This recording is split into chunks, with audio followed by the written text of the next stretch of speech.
Hey everyone, I'm out here at the amphitheater, which usually this time of year, we'd have lots of shows out here. Lots of school kids would be coming out, seeing our raptors. Unfortunately, we're shut down. We're not doing those shows anymore for the safety of everyone. But instead, I'm bringing you these videos each and every day so that people can still learn about these raptors. Yesterday, we finished up with the red-tailed hawks. Today, we're going to move on to a much smaller species of hawk, the broad-winged hawk. Broad-winged hawks are a little bit more secretive than those red tails, so you may not have even heard about them before. But let's start talking more about them. So this is our broad-winged hawk. Now, broad-winged hawks are a migratory species, so we only have them here in Alabama in the summertime. In the winter, they'll migrate down to South and Central America.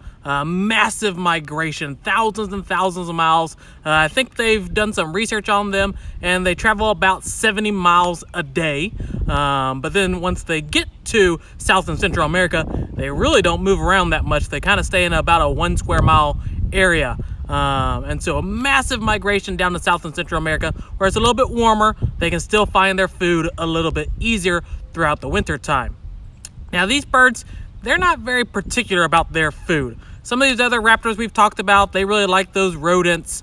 Broad-winged hawks really aren't any kind of specialist. They're very opportunistic. They'll catch and eat pretty much anything. Insects, lizards, mice, whatever it might be. If they can catch it, they're going to try and catch it and eat it. Even birds, sometimes they'll be catching and eating. Now, these are a little bit more of a forest dweller, and so you probably don't see them very often because they're usually in the forest. They're a little bit more secretive, I guess. The red-tailed hawks you see quite often because they're in areas that we tend to be in. But broad-winged hawks, they tend to be inside of the forest, kind of underneath the canopy, and so you don't really see them as often as some of the other raptors that we've talked about. Now, Willie here, he's with us because he came into us in 2009, I believe, and he had a little bit of head trauma, and unfortunately, he is now blind in this eye. That eye actually has been removed, and so he's only got one eye now. And so like we said, if you want to be a raptor, if you want to hunt out in the wild, you've got to be almost 100%. If you only have one eye, you're going to miss your food by a little bit each time, and eventually you'll starve to death. And so he'll live with us the rest of his life. They can live to be about 15, 20 years old, so he's getting up there in his age, but hopefully he'll be around for a much longer time. He's got it pretty easy here. He gets a free meal every single day, gets all the medical care he needs, and so he has a pretty good life here going on.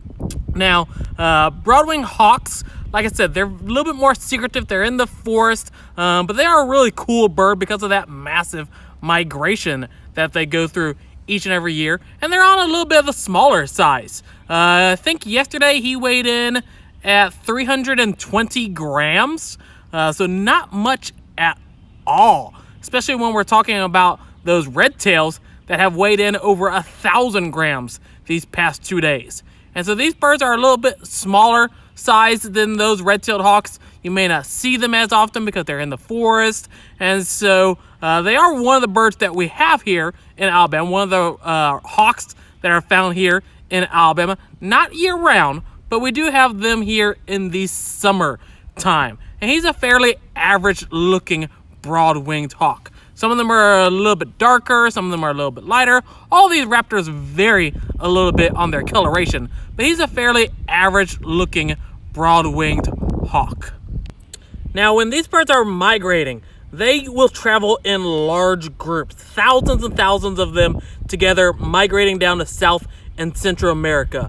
A group of hawks migrating together, or a group of hawks in general, is called a kettle. So a K-E-T-T-L-E, kettle of hawks. If you stand in just the right spot in parts of the U.S., you can actually see thousands of these hawks migrate over your head in just a matter of a few hours. And so these birds go through that massive migration, thousands and thousands of miles, so that they can go to the warmer areas where there's a lot easier food for them to be able to find. We're kind of giving you a 360 degree so you can kind of see what their entire body looks like. If he'll stay still, he'll turn around on us. They always like to face me because I'm, of course, the biggest threat that there is out here. So you can see that tail, it's got those white stripings on it. That's one of the easy identifications for these birds. You can look for that. You can see that a little bit easier when they're soaring around. And that's how you can identify them between some of the different raptors, the hawks that might be flying around in your areas. Like I said, a little bit more secretive. You don't see them as much, so this might be some of your first times even seeing a broadwing hawks. But now you've learned a little bit more about them, and hopefully you'll be looking for them in the future. So that was our broadwing hawk. Don't tell my boss I'm laying down on the job. But these birds, like I said, they're a little bit more secretive. You don't see them very often, and they are that smaller size hawk. Like I said, 320 grams, so they don't weigh much at all. Keep tuning in, keep sharing these videos. Tomorrow we're going to keep talking about the hawks, but we're actually going to move on to a type of hawk that's not even found here in Alabama. And so keep tuning in, War Eagle.